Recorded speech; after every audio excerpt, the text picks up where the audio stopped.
Welcome to the Bioneers, revolution from the heart of nature and the human heart. It's all alive. It's all connected. It's all intelligent. It's all relatives.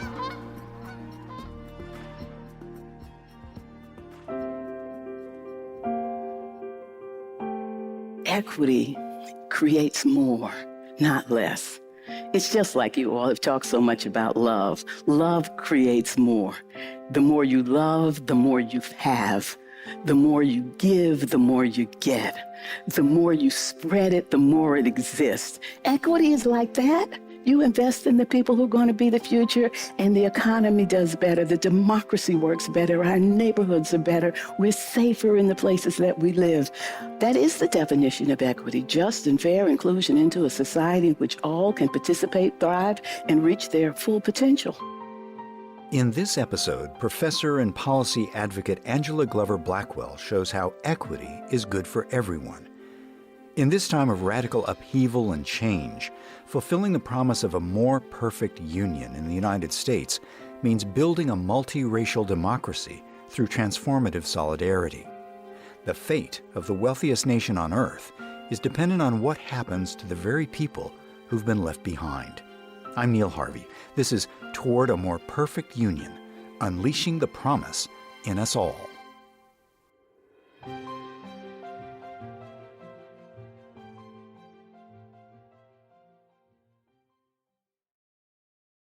I want to talk about how lucky we are to be alive, to be adults, to be in tune, to be functioning right now, because this is the most amazing moment I have seen, that everything is on the table and causing us to have to think hard about things that we often pay very little attention to.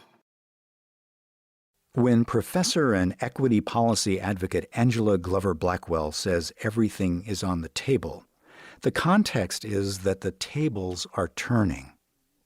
When engineers prototype a machine, they run it at high speed and high stress to see what blows out, to find the flaws.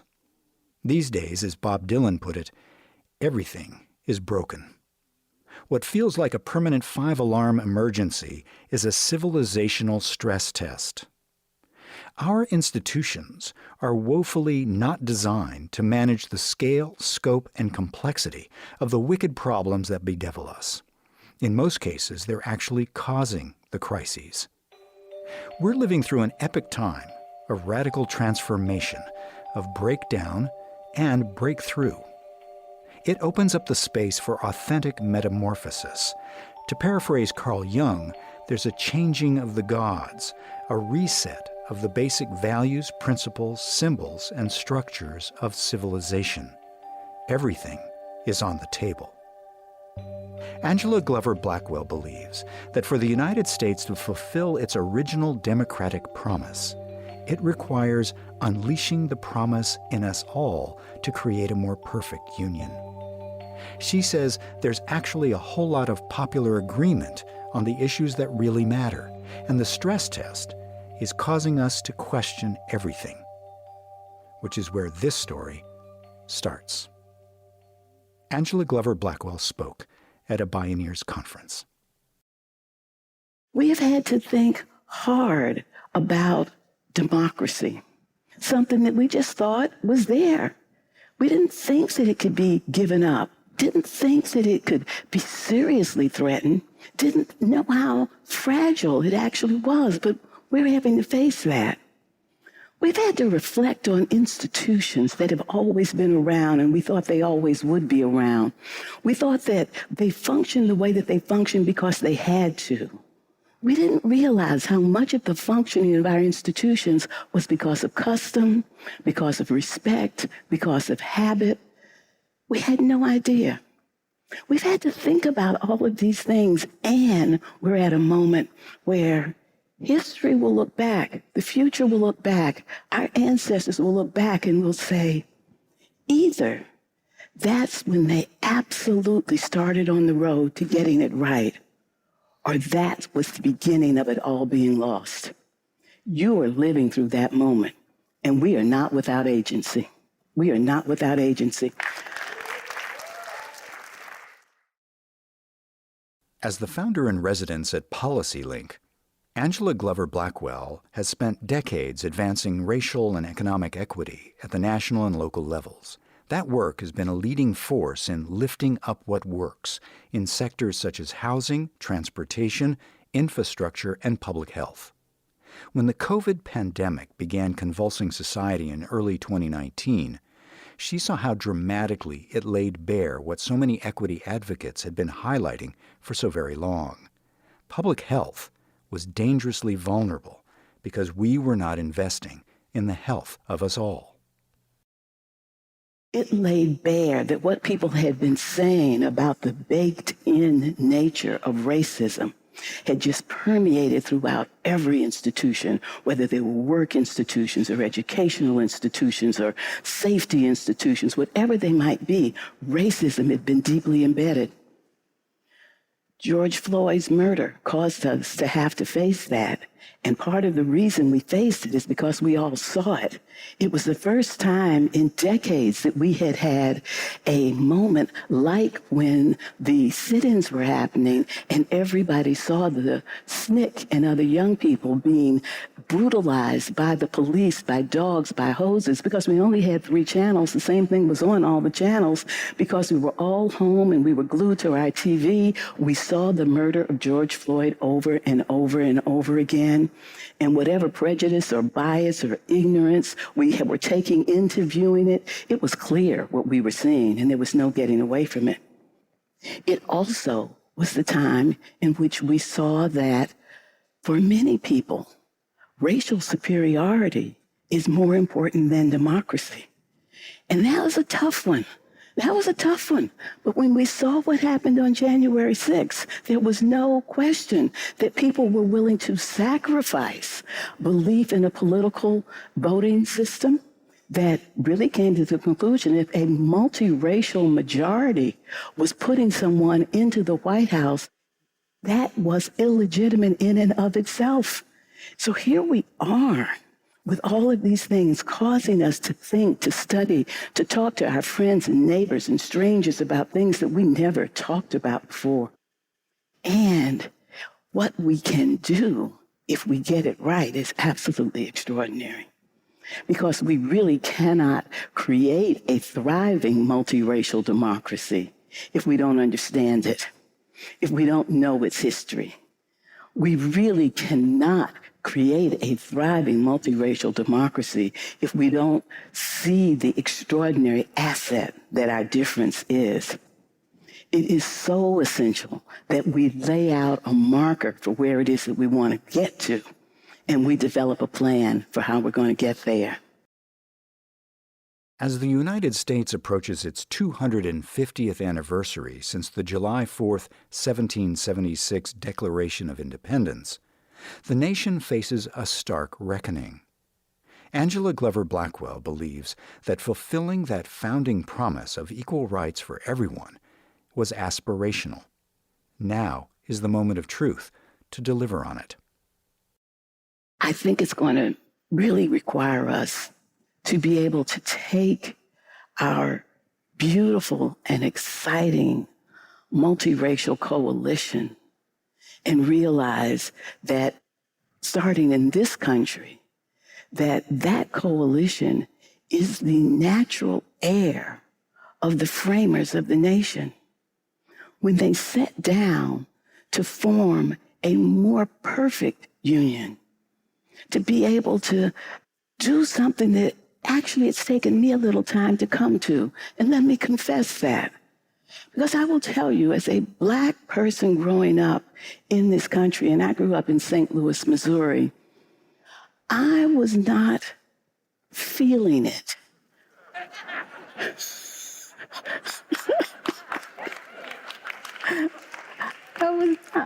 I was not feeling it. Like, what is the big deal about these founders? You know, and then as I learned more about them and started reading their biographies and hearing history told in more honest ways, But I will tell you, as I have studied democracy, and as I have studied those founding documents, it is clear to me that the framers punched way above their moral weight. They punched way above their moral weight. And once you realize that, you can accept extraordinary ideas, even if they come from people who are deeply flawed. And so as I think about the opportunity that we have now, it is just so clear that what we're going to have to do is own that we're the heirs to something that's very special. And the work is really hard because now we really can create a democracy that works for all. Like the concurrent French Revolution, the American Revolution resounded around the world with its vision of equal rights and democracy. It captured the world's imagination of the possible. Yet as powerful and catalytic as that narrative has been, the real history is way more complicated. Its burdens continue to haunt the nation. But Glover Blackwell says we must unearth it, learn from it, and reconcile it. The United States of America is a nation that was founded on genocide for the purpose of stealing land and human bondage for the purpose of slave labor. This theft of land and theft of labor is the basis upon which the country was built. And in order to be able to justify that, there was developed a hierarchy of human value. And that hierarchy of human value not just justified, but it then got baked into every institution. That when you think about how it functioned, one of the things that is just starkly true when you think about it is that the dehumanizing relationship that formed the black-white paradigm during slavery, that dehumanized the slave and dehumanized the owner, created a paradigm that actually defined the way that oppression and repression would take place. And that black-white paradigm was defining, it was embedded, it is continuing, it is also inadequate to be able to fully understand the status of everybody who is oppressed. But everybody who is oppressed within the context of that paradigm. So we have to go back and study that history and understand that history. We can't go forward without it. It's essential. I know it is uncomfortable. I know it is hard to talk about race. I know that just by lifting up the black-white paradigm, it raises a million questions. What about what happened with indigenous people and continues to happen? What about what happens to people who are Latinx and Asian? What about what happens to people with disabilities, who are transgender, people who are white and poor, all of the people who you can think of oppressed? How can I ignore that and lift up the black-white paradigm? Because the protocols of oppression were developed in that unnatural relationship. And we've got to face it. We've got to understand it. We have to analyze it. We have to see how it goes forward. But the next thing we have to do is that we have to understand that addressing these wrongs, while it is the right thing to do, it is the moral thing to do, it is the only way to be able to go forward. That if we don't develop a way to be able to tap into the assets that are the people who make up the country, who make up the country and the world will not flourish. They will not survive. They will not tap the resources that are needed. The fate of the nation is dependent on the very people who have been left behind.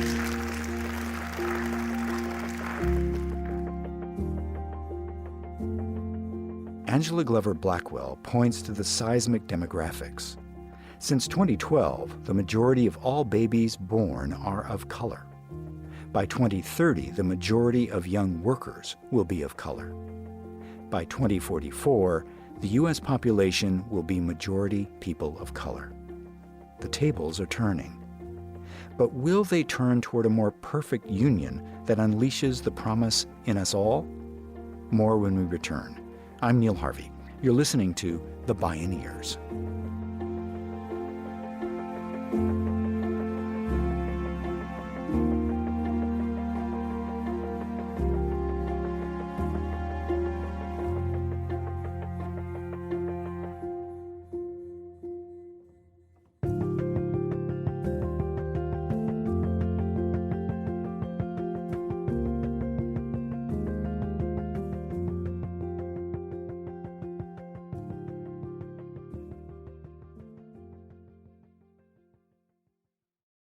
You can visit Bioneers.org to subscribe to our newsletters and podcasts, check out deep dives on the topics that matter to you most, and learn about our conferences. That's Bioneers.org.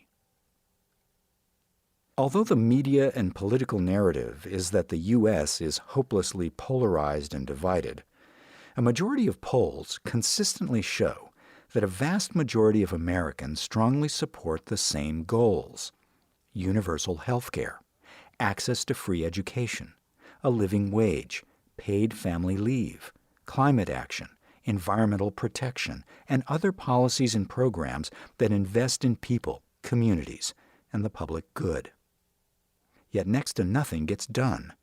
Why? Greedlock. As the musician Wynton Marsalis puts it, when it comes to holding the people in power accountable, quote, keep your eyes on the cash register, not on the people staging the fight in the store. Again, Angela Glover Blackwell.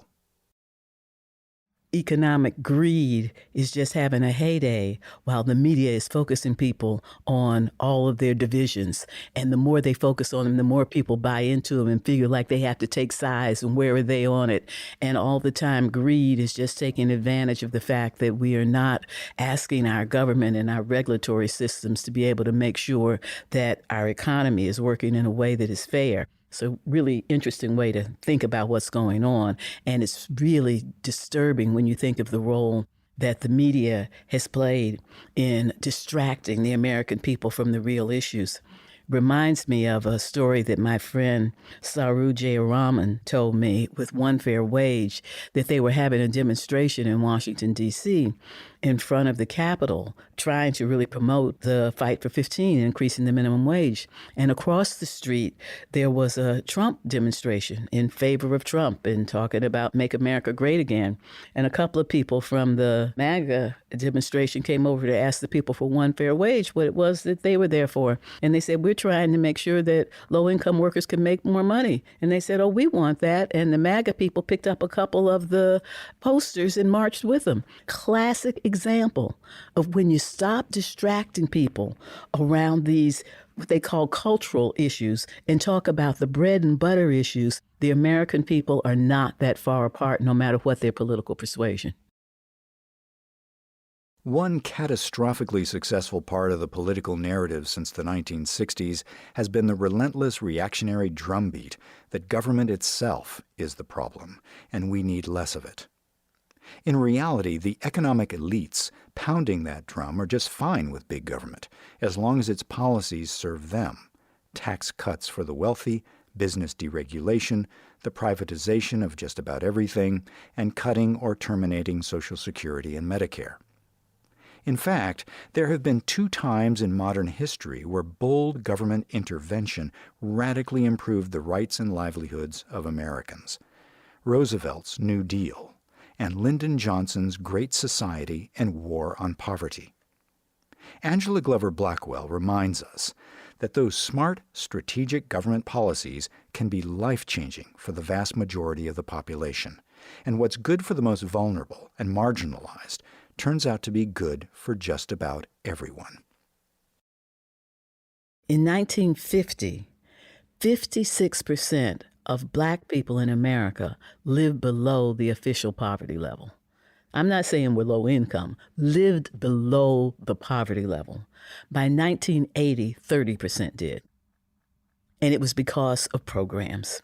It was because of Head Start. It It was because of an increased minimum wage. It was because of investment in cities. It was because of the youth education program. All these programs that came into place, it was because of Medicaid. It was Medicare. All of these programs that came during the Great Society cut poverty vastly, not just for people who were Black, for the elderly. Elder poverty was a huge problem. But we had Social Security, but it took Medicaid to really be able to make the progress that needed to be made around health care. Those programs made a difference. And it was, I think, Ronald Reagan who said we fought a war on poverty and poverty won. Not true. Not true. We fought a war on poverty. We were making progress, and then we gave in and we stopped. The Vietnam War had a lot to do with it, but changing the administration to Nixon, these are the things that actually killed it, because greed, again, got control of government. And when greed gets control of government, the first thing it does is convince the people that government is not your friend. We need to cut back government. We need to give that money to rich people. And that's exactly what you do. When you do a tax cut, you take the money from poor people, you give it to rich people. And somehow these politicians can talk the American people, at least some of them, into believing that that's a good thing. We have so much suffering and inequality, not because we don't know what to do. We just don't have the political will to do it. Once again, keep your eye on the cash register, not the fake fight being staged on aisle 1. When COVID paralyzed the U.S. economy, the COVID relief package not only helped out working people with life-saving checks, in just 1 year, the child tax credit cut child poverty in half. Despite overwhelming public support to continue the policy, the political class refused to spend the money. Call it the democracy deficit. Call it the democracy deficit. But, says Angela Glover Blackwell, there's a deeper question: the foundational distinction between equity and equality. I first became familiar with the term when I was the senior vice president of the Rockefeller Foundation, and they used equity in talking about their international development work and equality in talking about their domestic civil rights work. And so I pulled people together and said, well, why are we using different language and what does it mean? And from the series of discussions we had, it became clear to me that equality was an input conversation that was really trying to focus on making sure that we were providing the same things for people without regard to race or religion or gender, but that equity was an outcomes discussion. So when I started PolicyLink, I said, I think we need to focus on equity. That we need to really, one, create a big tent that lets everybody who's working for justice, whether they're doing litigation or community development or education or healthcare, to understand that they're part of the same thing, equity. And we needed to have a conversation that moved away from inputs, because clearly equality is an interesting and worthy goal. We've never done it, but just doing equality now after decade upon decade of inequality will not get us where we want. And that's most obvious in the education arena. Equality in education means making sure that teachers have the same amount of training, that the kids are using similar textbooks, that they're going to school the same amount of time. Equity says we want to make sure all children achieve at high levels, graduate, and go on and reach their full potential. And once you set that out as your goal, the inputs are bound to be different. Because some children in communities where their parents have resources, where the communities are well-resourced, really all you need is a school that's providing good education. But if you have children who are in communities where there are no recreational activities, where it is not safe to play on the streets, where parents are not coming home till very late, many parents have not had the education themselves to be able to read and do other things, that is a different requirement, that we need to have supplemental education. We need to have things in the community. Teachers might need to be trained in a different way. And so equity asks, what do you want? And backs into what it's going to take in order to get there. Equality focuses on making sure that the inputs are the same. As the author and policy expert Heather McGhee has said, when we underinvest because of prejudice, everybody suffers. We need a we to survive. As the United States comes full circle to its aspirational founding ideals, will the we in we the people become decisively more inclusive?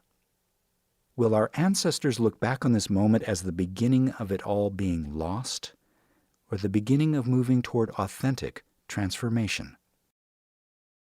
Equity creates more, not less. It's just like you all have talked so much about love. Love creates more. The more you love, the more you have. The more you give, the more you get. The more you spread it, the more it exists. Equity is like that. It's not a zero-sum game. You invest in the people who are going to be the future, and the economy does better. The democracy works better. Our neighborhoods are better. We're safer in the places that we live.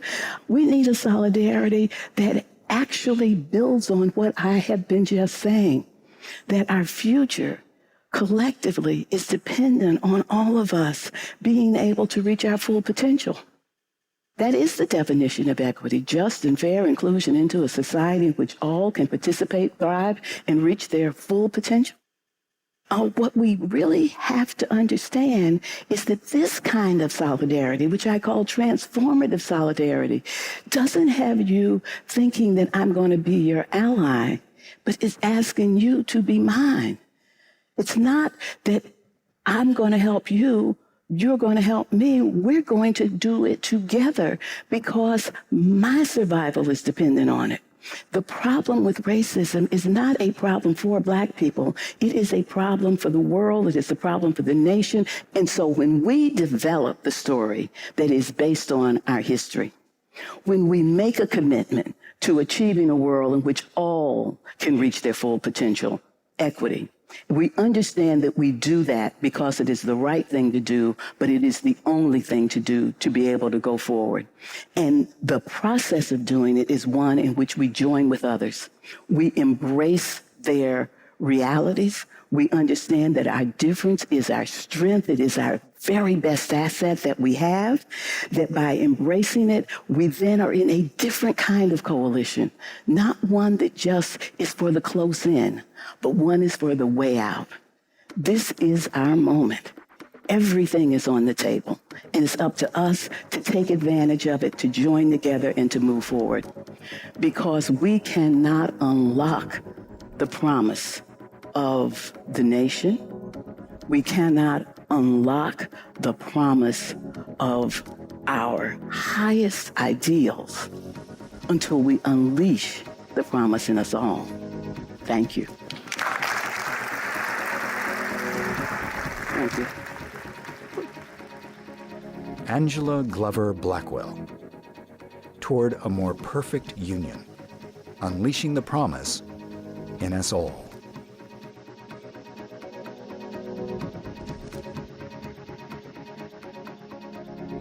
Executive producer, Kenny Ausubel. Written by Kenny Ausubel. Senior producer and station relations, Stephanie Welch. Program engineer and music supervisor, Emily Harris.